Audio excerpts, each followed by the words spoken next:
स्वागत है बच्चों आप सबका क्लास 9th की सामाजिक विज्ञान क्लास में। जैसा कि इसके पहले वीडियो में आपको बताया जा चुका है कि सामाजिक विज्ञान में आपको क्या क्या पढ़ना है, और आपने 8th क्लास में पढ़ा होगा इतिहास, भूगोल, नागरिक शास्त्र, ठीक है।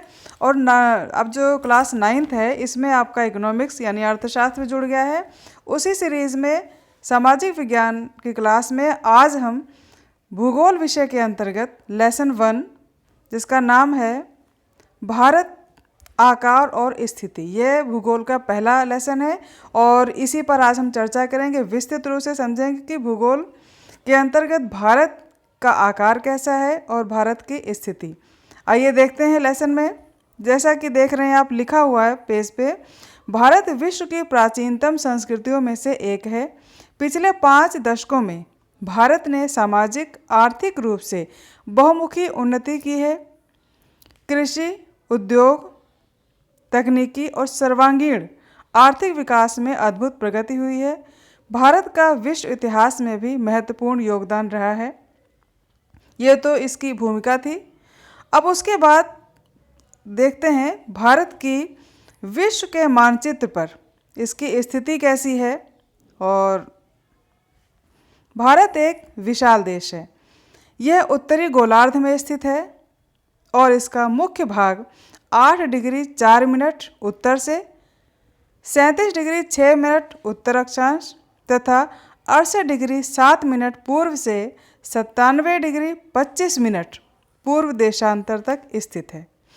बच्चों, यह जो मैंने आपको अक्षांश देशांतर बताया, हो सकता है आपके सर के ऊपर से गुजर गई हो लाइनें। तो सबसे पहले हमें जानना है कि यह जो गणित की संख्या मैंने आपको बताई 8 डिग्री 4 मिनट क्या है, 37 डिग्री 6 मिनट क्या है, और ये उत्तरी अक्षांश पूर्व से, ठीक है। ये देशांतर आपको ज़रूरी है कि आप इनके बारे में सबसे पहले जानें। आप इस चित्र में देख रहे हैं, यह क्या है, हमारा ग्लोब है, ठीक है।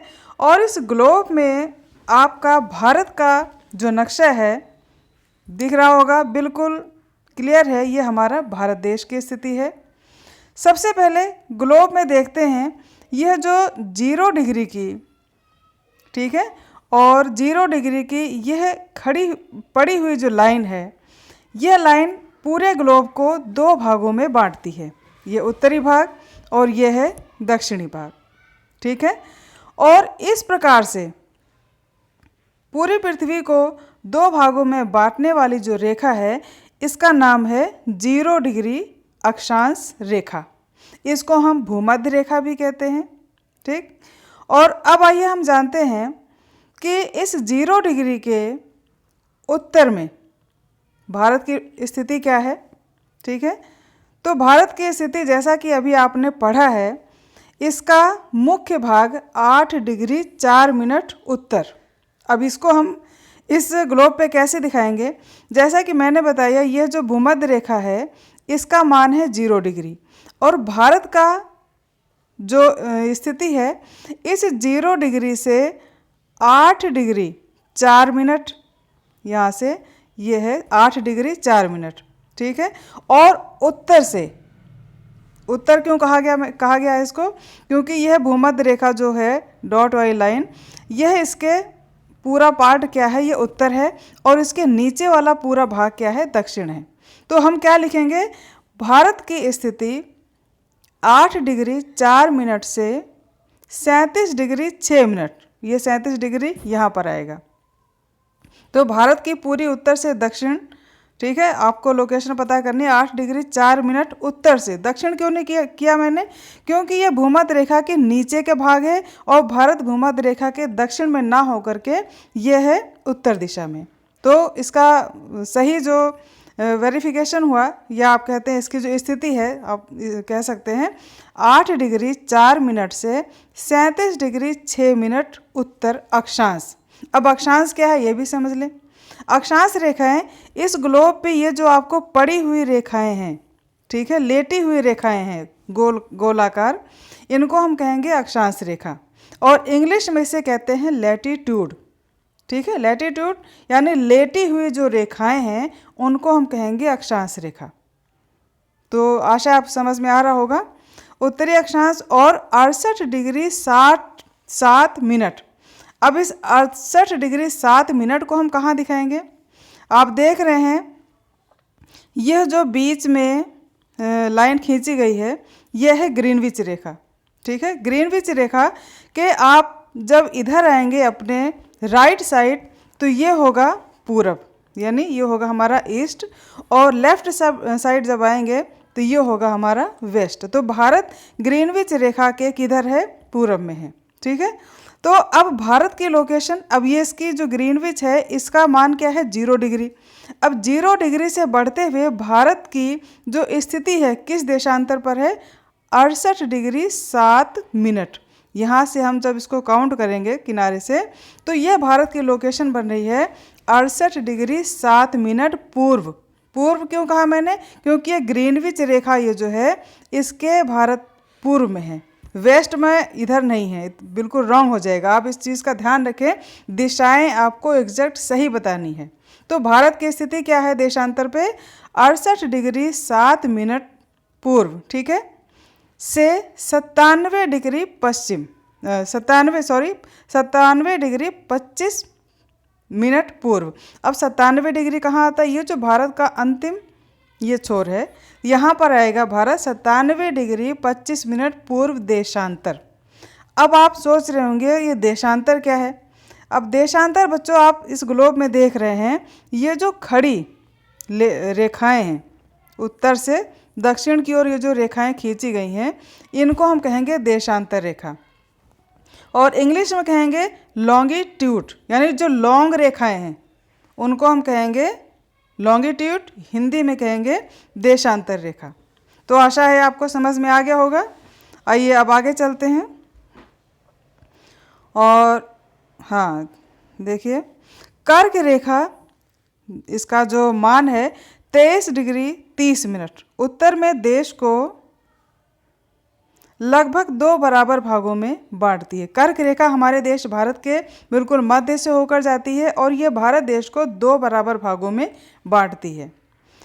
मुख्य भूभाग के दक्षिण पूर्व में अंडमान और निकोबार द्वीप समूह बंगाल की खाड़ी में और तथा दक्षिण पश्चिम में लक्षद्वीप समूह अरब सागर में स्थित है। अब इसको हमें देखना है इस ग्लोब में कि यह जो लोकेशन आपको बताई गई है कहाँ पर है। देखिए, जो एक मिनट बच्चों, हाँ देखिए, इसमें भारत की स्थिति, भारत के दक्षिण में क्या दिख रहा है आपको? ये हिंद महासागर है ना। तो हिंद महासागर में भारत की जो स्थिति है बहुत ही महत्वपूर्ण है, और यही वजह है भारत के महत्वपूर्ण स्थिति के कारण, महत्वपूर्ण अवस्थिति के कारण हिंद महासागर का नाम हिंद महासागर पड़ा है। और इसके अलावा मैंने अभी आपको जो बताया है कि मुख्य भाग के दक्षिण पूर्व में अंडमान निकोबार, ठीक है, मुख्य भाग के दक्षिण पूर्व में आप अंडमान निकोबार देख रहे हैं। ये दक्षिण, ये भारत का उत्तरी भाग, और यहाँ पर यह है नीचे है दक्षिण। तो दक्षिण में अंडमान निकोबार है और इधर पश्चिम में है आपका लक्षद्वीप। ठीक है, तो ये जैसा कि आपको समझ में आ रहा होगा थोड़ा थोड़ा। अब आइए देखते हैं भारतीय संघ राज्य का सबसे दक्षिणी बिंदु जो इंदिरा बिंदु कहा जाता था, सन 2000 में सुनामी लहरों के कारण समुद्र में जलमग्न हो गया। भारतीय संघ राज्य का यह जो सबसे अंतिम बिंदु कहा जाता है भारत का, क्या है यहाँ पर? यह है इंदिरा पॉइंट। ठीक है, तो इंदिरा पॉइंट जब सुनामी 2004 में आई थी तब उस समय जलमग्न हो गया था। और उसके बाद यह आकार हम देखते हैं भारत का कैसा है बच्चों। भारत के भूभाग का कुल क्षेत्रफल, यानी भारत का जो क्षेत्रफल है 32.8 लाख वर्ग किलोमीटर है, और इसको अगर पूरा खोल के कहें ओपन करके 32,87,263 लाख वर्ग किलोमीटर है। भारत का क्षेत्रफल विश्व के कुल भौगोलिक क्षेत्रफल का 2.4% है। और इसके अलावा स्पष्ट है कि भारत विश्व का 7वां बड़ा देश है। कौन सा देश विश्व में भारत की स्थिति क्या है, किस नंबर पे है, तो वह है भारत विश्व में 7वां बड़ा देश है। अब जैसा कि आपको पता लगे भारत विश्व का 7वां बड़ा देश है, तो इसके पहले के 6 कौन कौन से हैं, आइए आपको ग्लोब के माध्यम से दिखाते हैं। ये वर्ल्ड का मैप ग्लोब पर दिखाया गया है। तो पहला जैसा जो विश्व का बड़ा देश है वह है रूस। विश्व के मैप में आपको रूस पता होना चाहिए कहाँ से कहाँ तक है, जो कि पहले नंबर पर है। तो यहाँ से देखिए, ये मैंने आपको पूरा दिखाया, यह है रूस, यह नंबर 1 पर है। दूसरा है कनाडा। कनाडा आप देख रहे हैं, ये उत्तरी अमेरिका का ये ऊपर का पूरा भाग कनाडा हो गया। तीसरे नंबर पर कनाडा के जस्ट नीचे ये है पूरा USA, United state of America. चौथे नंबर पे है चीन, ये भारत का पड़ोसी देश चीन है। 5वें नंबर पर दक्षिण अमेरिका में स्थित ये है ब्राज़ील। 6ठे नंबर पर बच्चों ऑस्ट्रेलिया है, और 7वें नंबर पे मैंने आपको बता दिया कि ऑस्ट्रेलिया है। इस प्रकार से भारत 6 देशों के बाद 7वां बड़ा देश है। भारत की स्थल सीमा रेखा लगभग 15,200 किलोमीटर और समुद्री तट रेखा अंडमान और निकोबार द्वीप समूह तथा लक्षद्वीप समूह के साथ 7,516.6 किलोमीटर है। अब आपको ये भी समझना जरूरी है कि भारत की स्थल सीमा, ठीक है ना, स्थल सीमा का मतलब है जो पानी से अटैच नहीं है। आपको इस अगले मैप में आपको दिखाते हैं कि स्थल सीमा जो है उसकी स्थिति क्या है, स्थल सीमा की कहाँ तक विस्तार है। तो स्थल सीमा आप देख रहे हैं, ये ऊपर से लेकर के पूरा ऊपर का भाग और ये पूरा इतना हमारा क्या है, स्थल सीमा, ठीक है। और स्थल सीमा ये पूरा एरिया जो है ये कितना है, 15,000 कुछ है। अभी आपने देखा ऊपर, ठीक है ना, मैं आपको फिर दिखाता हूँ। ये आपको स्थल से सीमा तो पता लग ही गया है, और इसका जो विस्तार है 15,200, ठीक है ना, 15,200 किलोमीटर है क्या, स्थल सीमा रेखा। अब आपको पता होना चाहिए कि समुद्री तट रेखा, समुद्री तट यानी जो जल से अटैच है ना, तो यह कहाँ से कहाँ तक, अंडमान निकोबार द्वीप समूह और लक्षद्वीप, इन सबको लेते हुए 7,516 किलोमीटर है। आइए इसे मैप में देखते हैं कि यह एरिया कौन सा है। तो 7,516 ये पूरा देखिए आप, भारत के पूरा नीचे का पोर्शन दक्षिण से लेकर के, और ये बंगाल की खाड़ी जो वाटर है पूरा एरिया ब्लू कलर, बहुत समझने में आपको आसानी होगी बच्चों।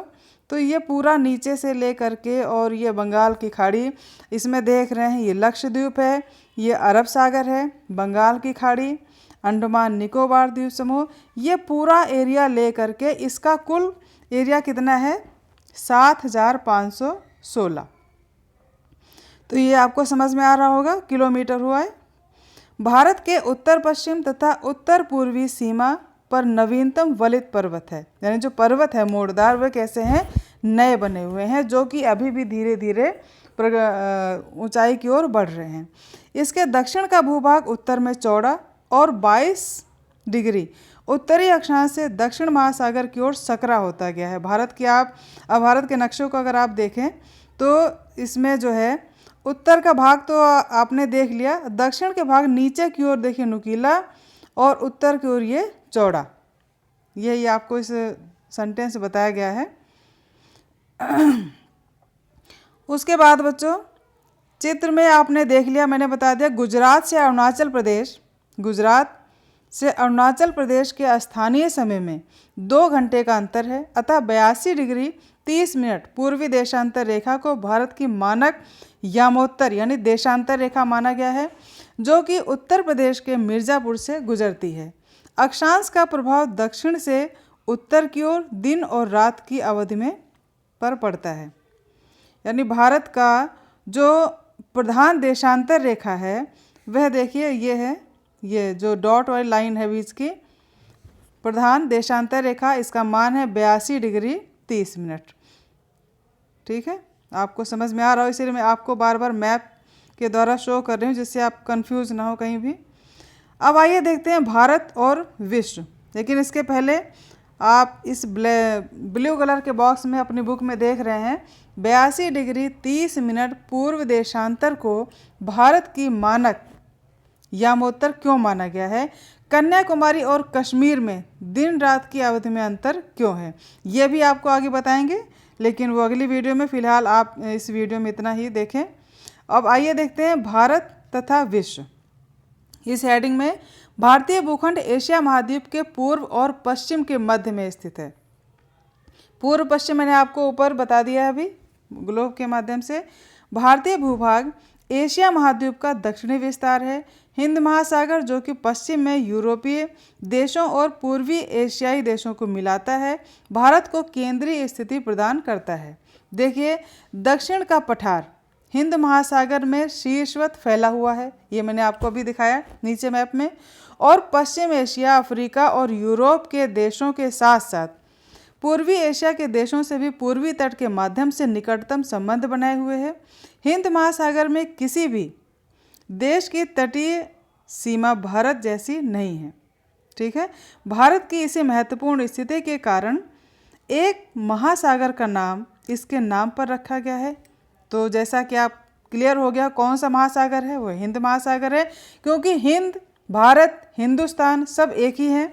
ठीक है, तो भारत की ऐसी स्थिति है विश्व के मानचित्र पर कि भारत की तटीय स्थिति ऐसी है जो कि एशिया के पूर्व देश और पश्चिम देशों, ये देखिए भारत की जो तटीय स्थिति है हिंद महासागर में, वह क्या है, इधर एशिया, यूरोप के देश और एशिया के देशों के मध्य में है। तो इसका व्यापार यूरोप देश से पश्चिमी और पूर्वी देशों के साथ बहुत ही आसानी के साथ और आसानी से, सरलता से किया जा सकता है। इसलिए भारत की स्थिति हिंद महासागर में बहुत ही महत्वपूर्ण है। अब आइए आगे देखते हैं। भारत का विश्व के देशों के साथ संपर्क युगों पुराना है, परंतु यह संबंध समुद्री जल मार्गों की अपेक्षा भूभागों से होकर था। उत्तरी पर्वतों के दर्रों से अनेक यात्री प्राचीन काल में भारत आए, जबकि समुद्री मार्ग बहुत समय तक नहीं था। समुद्री मार्ग बच्चों ज्ञात नहीं था। इन मार्गों से प्राचीन समय में विचारों और वस्तुओं का आदान प्रदान होता था। भारत का पश्चिम, मध्य और पूर्वी, ठीक है ना, पूर्वी एशिया तथा दक्षिण एशिया के पड़ोसी देशों के साथ एक अद्भुत संपर्क रहा है। इसी प्रकार उपनिषदों के विचार, रामायण तथा पंचतंत्र की कहानियाँ, भारतीय अंक या दशमलव प्रणाली आदि संसार के विभिन्न भागों तक पहुँच सके। जो इसमें मुख्य है वो मैं आपको बता रही हूँ। तो बच्चों, आशा है आपको ये लेसन समझ में आ रहा होगा। और इस वीडियो में फ़िलहाल इतना ही। इसके अगले वीडियो में हम पढ़ेंगे भारत के पड़ोसी देश कौन कौन से हैं, उनके क्या संबंध हैं। तो अगर आपको वीडियो अच्छा लगे तो लाइक करें, शेयर करें, और हाँ, चैनल वर्सेटाइल नॉलेज मास्टर है, इसको आप सब्सक्राइब भी करें, जिससे कि इसी लेसन का अगला भाग आपको उस वीडियो में तुरंत मिल जाए, उसका नोटिफिकेशन आपके पास तुरंत आ जाए। तो मिलते हैं अगले वीडियो में, तब तक के लिए टेक केयर, थैंक यू।